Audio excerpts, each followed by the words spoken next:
to It's All About Writing from Dark Oak Press. We're at the Germantown Public Library, so hello everybody, how y'all doing? Yay! We've got a huge crowd here tonight. Tonight's topic is going to be opening lines. Yes, the most important part, the very first thing anybody sees about your book. And tonight, our guest expert, ta-dam, Angeline Sherrod. Hi, thank you for coming out, and please feel free to have any questions. We're going to address those a little bit later, but let me just tell you a little bit about me. I'm nervous, and so I don't know how to speak when I am, but as he just told me, after a while things will warm up and I will become coherent again. But I'm a writer. Well, I'm trying. I'm a writer of mysteries and suspense. I write short stories. I have short stories in each of the Malice in Memphis anthologies, Murder Mysteries, which we can talk about that in a little bit, explaining to you what those are. One of my short stories placed in the Southern Writers Magazine short story contest a few years back. I've got a couple of cozy mystery series that I'm working on, as well as trying to finish up my debut novel, which is a thriller. So that's a little bit about me. I was kind of asked or informed or demanded to begin this topic by told. Yeah. I think the word was coerced. Yeah, that too. My arm was behind my back, and I still have the bruises to demonstrate. But Malice in Memphis hosted a contest a couple of months ago on writing compelling openings. And so our president, Christy Bradley, who's sitting there in the back, said, yes, go do this. And then she said, yeah, do this. So it meant all of it. So I said, okay, I'm up for the task. I'll make this thing happen. And so as we were trying to identify the criteria that we would use to judge this contest, it just struck me over the course of my research, just how when I reflect on all of the elements that people say, professionals say that we need, and then I think about, well, how in the heck do we get all of that in one chapter, in the opening chapter?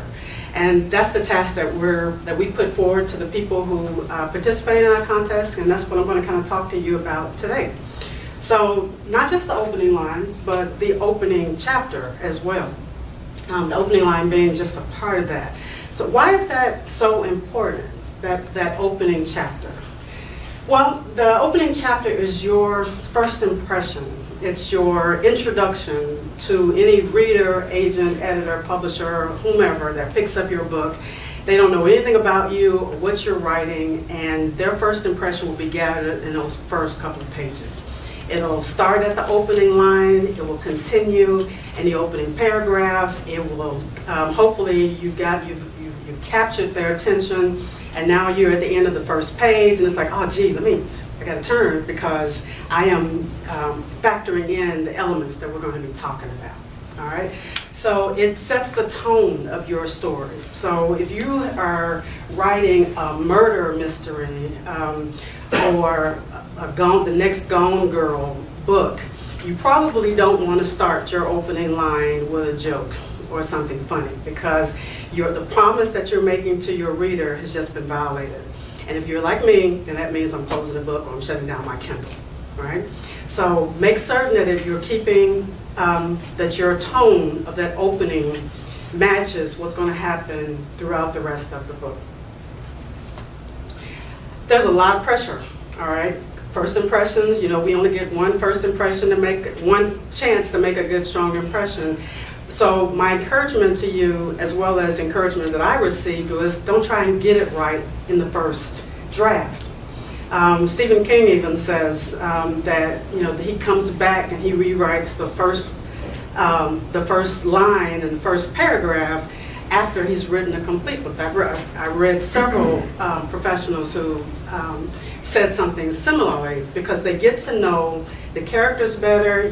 By the time you have finished that first draft, you understand what's at stake and what the real stakeholders are. You have a better sense, I should say, about what your reader needs to know from the beginning. So nobody gets it right. Well, Alan gets it right the first time, but everybody, the rest of us, have to go through a couple of drafts before we get that opening perfected. I'll tell you a dirty little secret to the opening lines. Oh yeah, what is it? I never write the opening line first. Ever. So- Ever. I always go for the first scene I can think of in my head or whatever. About chapter 2 or 3, somewhere in the middle of dinner, or about 4 o'clock in the morning, or some truly inconvenient time, the absolute best opening line ever will run across your mind. And it's going to be while you're typing, it's going to be while you're working on a completely other scene, and suddenly you're just going to be, oh yeah, there's the line. And that is, I find a lot of people get stuck, a lot of writers. Well, I've got this great book idea, but I just can't get off first base. It's like you got the entire rest of your book in your head. Oh yeah. Well, start at chapter 2. Because by the time you get to chapter 29, you may totally change your mind about chapter 1. And don't be afraid to kill your darling. Chapter 1 often needs to die. That's the other dirty little secret. Often chapter 1 is just the excuse to get going. After you've gotten your rhythm and you're writing your characters and she said, once you've got a good grip on this, chapter 1 may desperately need to be rewritten by the time you get to chapter 10. So don't be afraid of letting it go. It's all right. All right, let's get started. Element number 1, the hook. All right, that hook could be if you're brilliant. Which one? No, George Orwell. You're George Orwell or you're Stephen King, you've got an awesome first opening line. And it does everything that I'm going to share with you. Go ahead. Let me read it? Yes. Okay. Chapter 1. It was a bright, cold day in April when the clocks were striking 13. So one of the things that hook does, and what your hook will also do, is raise a question in your reader's mind.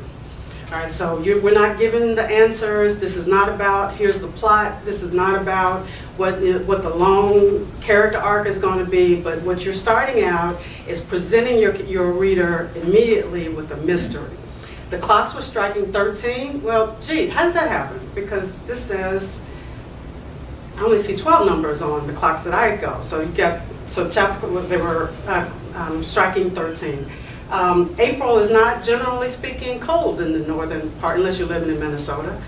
So there's another question that's there. It's also setting the theme, because if we're talking about clock striking 13, this is probably not a murder mystery, all right? My guess is, and of course we already know, this is a sci-fi novel. So it's answering those questions right away. Want to get another one? Okay, which one do you want next? Sylvia? Sylvia, food, bell jar. This one.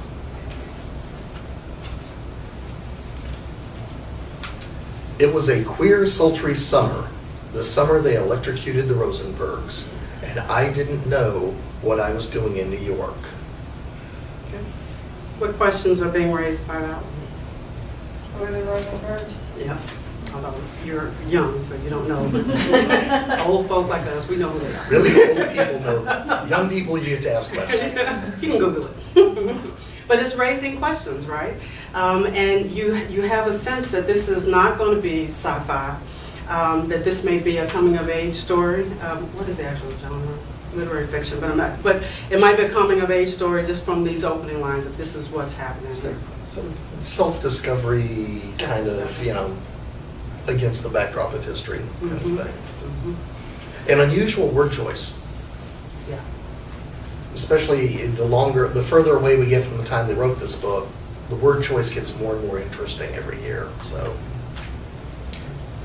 how do you create a hook that's going to raise questions in your reader's mind, that is going to establish genre, establish your tone? How do you do that? So I'm going to give you a couple of 1, 2, 3, 4, 5 possible ways to do this. All right, so if you're writing science fiction or fantasy, one way of doing that might be to reflect on the setting or the world that you're creating. I don't think we have any other science fictions up here,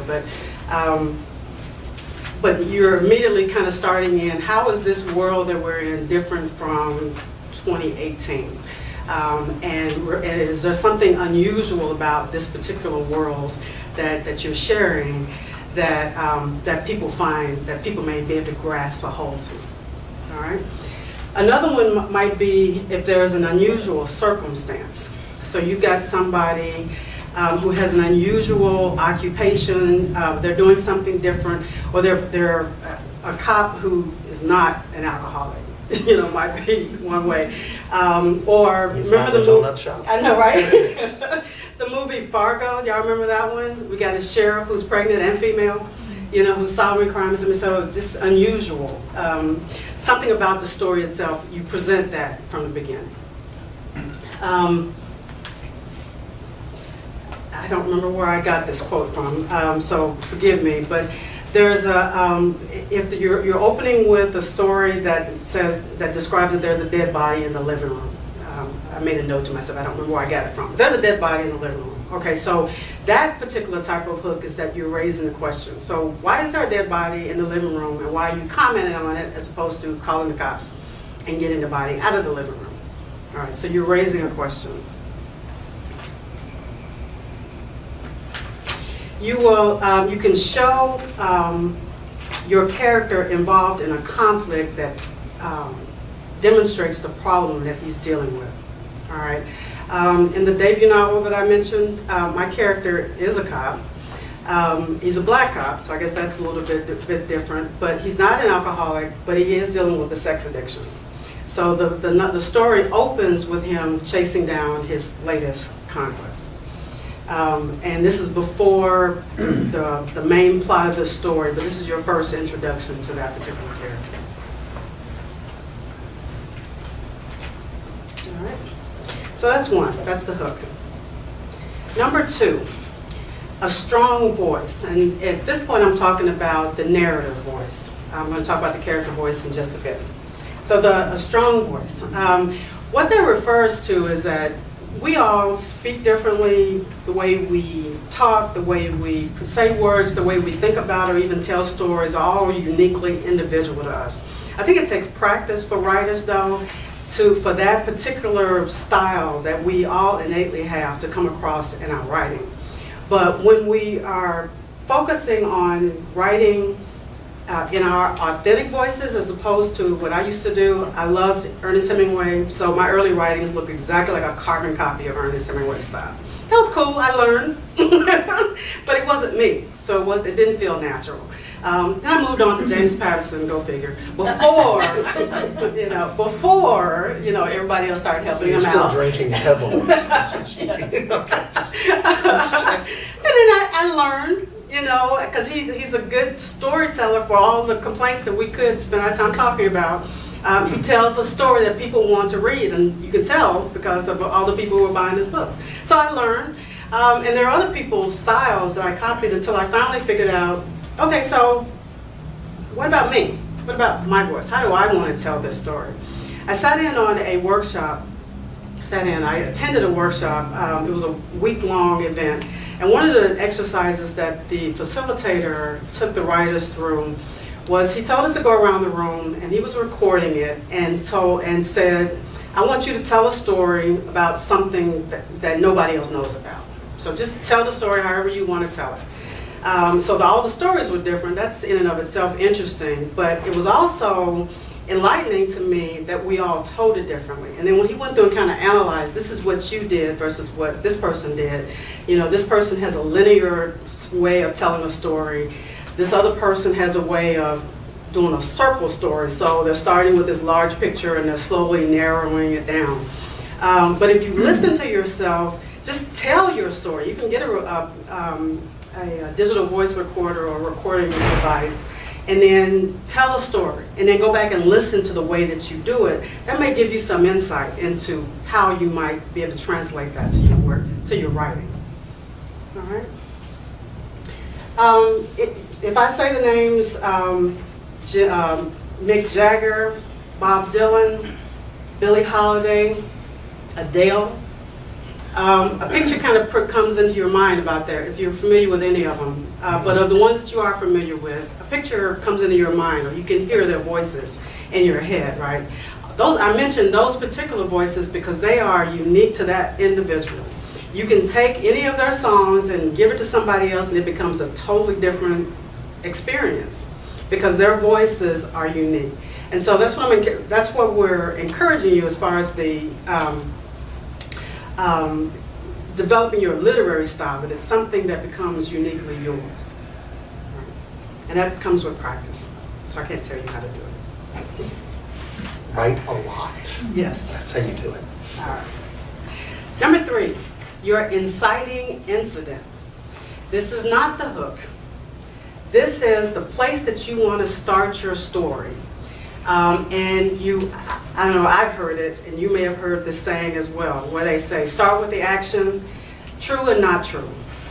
If I throw a reader into a story where there's people getting shot and blown up and, all this craziness is going on, chances are, 9 times out of 10, the book is going to get closed fairly quickly, because you have not given your reader an opportunity to identify who the main character is. You haven't given them an opportunity to bond with any of the characters. You haven't given them an opportunity to find out what's at stake. So watching a bunch of people shoot each other, that's like turning on the 6 o'clock news and seeing that there's another war in some war-torn country in northernmost Europe. It's too bad, but it's not really having anything to do with my life as it is right now. So you don't want them to have that feeling. So the inciting incident starts with, and this is where you want to start your story, starts at a place right before the action.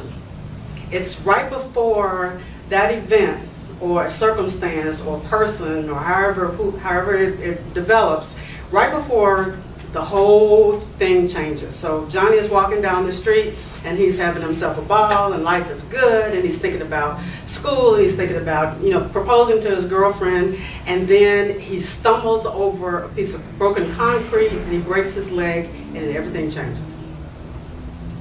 Right? That's the inciting incident. Launches your main character out of their everyday life. And it also increases your reader's stake in the situation. So Johnny has, had this huge college career ahead of him. He's an athlete, and now he's got a broken leg, and his future is uncertain now. So now I want to know what happens next. Basically, you're trying to establish the simple question, why do you care? Yeah. It can be a very hard one. It can be a very hard one, especially if you have anti-hero type characters, Byronic characters. But you need to have a reason. You need to have a reason to be interested. So why? Well, this is the why care. This is why are we here kind of question. Okay. And compelling characters is number 4. Is the 4th element. And or interesting characters. I'm not saying likable or perfect characters. Likable and perfect characters tend not to get read for very long. Nobody, who knows a perfect person? We don't. Human being, well, with the exception of Larry. But, it's a perfect something. But the characters have to be human. And that means they come with flaws, they come with strengths, they come with weaknesses, they come with quirks. There's something interesting about that person. They have to be relatable as well. That, let's see, there's one up here. Jack Reacher, I don't know, in the Killing Floor, one of the examples that I've given you on the handout. Do we have one of those? Okay, there we go. But his character is not someone that I know, other than I do connect with him because I'm a former military person. And so when I first started, especially as we learned that he's just been separated from the military, that's when the Killing Floor opens, and he's trying to figure out what to do. And I remember my own experience first getting out was, wow, this world is totally different from the world that I've been used to, and it took a period of adjustment. So I connected with him from that point on. Now him kicking everybody's ass, can I say that? Mm-hmm. Okay. Him kicking everybody's butt as he's going through these various places places that he travels to. Less so, but I at least get it. Because I connected to him initially. Go ahead. What we got? So, My you house. have that one. What do you have that one? Well, I like that one. You like that one? All right. You get the opening 3 lines, just so you get you get all the way through compelling character with this one. I know when the demon got into my head. I know the very moment it sunk its dull, rotting teeth into the pink flesh of my brain. It all started with my annual eye exam. When you are a professional knife thrower, having good eyesight is a definite perk. How'd we do? Good. Everybody went, yeah, okay, all right. Somebody's going to get stuck with a blade. Okay, we got it. Okay, and number 5, dialogue. All right, so there needs to be a balance in dialogue. If you have a story that is too much of it when you're first opening, the same issue with the too much action, the same principle applies here. If I don't know who's talking and I don't have a stake in any of these 2 people or 3 or however many people that are speaking, then I'm not going to continue, and it starts to get confusing and frustrating. And then on the opposite end of that, if there's too little and your opening is filled with narration and exposition, which is translated to telling as opposed to showing and letting a story evolve kind of naturally, you're going to lose your reader's interest there as well. So, you got an example? Mm-hmm. Okay, balance of of dialogue and narration. Go ahead. Sir, they've landed. Private Jameson's young face spun from the flat screen on the console in front of him to look at his commander. An unasked question etched itself on the private's face.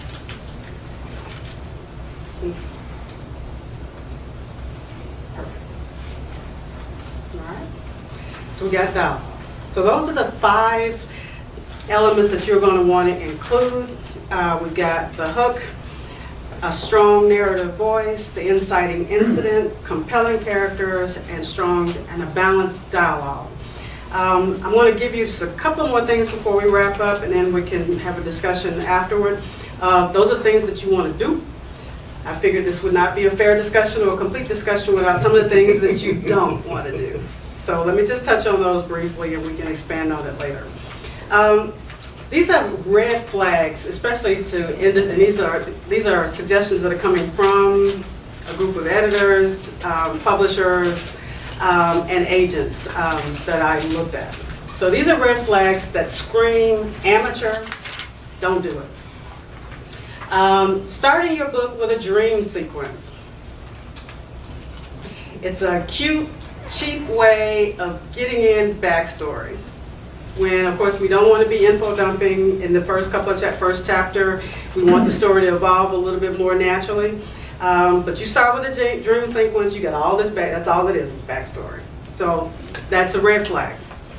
Speaking of which, long-winded descriptions about the setting, about the place, about your writer sitting down, your character reflecting on his life and all of the problems he has or she has, and how she's loved that boy since the 3rd grade, and he's never really had any interest in her, and it just goes on and on and on. Red flag, amateur, don't do it. Character waking up out of a dream. Don't do it. Same, everything I said earlier, it applies there as well. All right, here's another cheap shot. Your character is looking at himself in a mirror and describing what they look like. Okay, cheap, amateurs, don't do it. All right. A character running away from something. We don't know the character. We don't care about the character. And running away from something, especially if you don't even tell us what he's running away from, it's just it comes across as a cheap shot. Unless it's a really cute little kid, which is how almost every cheesy movie starts these days. Have the cute child running from something.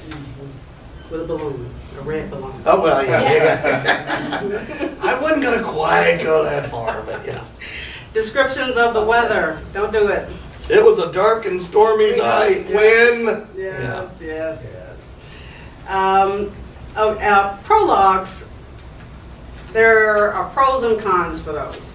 But the general suggestion was, because most of the stories that start with prologues that strike a red flag with industry professionals are those that take a little, it's a way of introducing backstory. So if your prologue is well done and it is setting the foreshadowing without overloading your reader with backstory, do it. But until you are James Patterson or Lee Child, you probably don't want to. What seems to be the advice that I was getting. Typos, grammar errors, do I need to go into that? Okay, yeah. That's okay. So, do not trust autocorrect And do in not. anything ever. no, do not. So, the opening, your first chapter has got a lot that it's got to accomplish. You may notice I didn't say anything about plot. I didn't say anything about your character arc. I didn't say anything about that because you got a whole book, a whole manuscript to evolve those characters, to evolve those characteristics. Your job in the first opening chapter is to hook your reader and give them a reason about why I need to turn the page, give them a reason why I need to even pick this book up and start reading it to begin with, or give them a reason to care about the world that you're trying to drag them into. All right, that's what I have. Thank you. All right, thank y'all very much. This has been Dark Oak Press. Feel free to follow us online at darkoakpress.com. Join us on Facebook, subscribe to our newsletter, and thank you to Miss Angeline Sharon for all that wonderful advice. Thank you very much.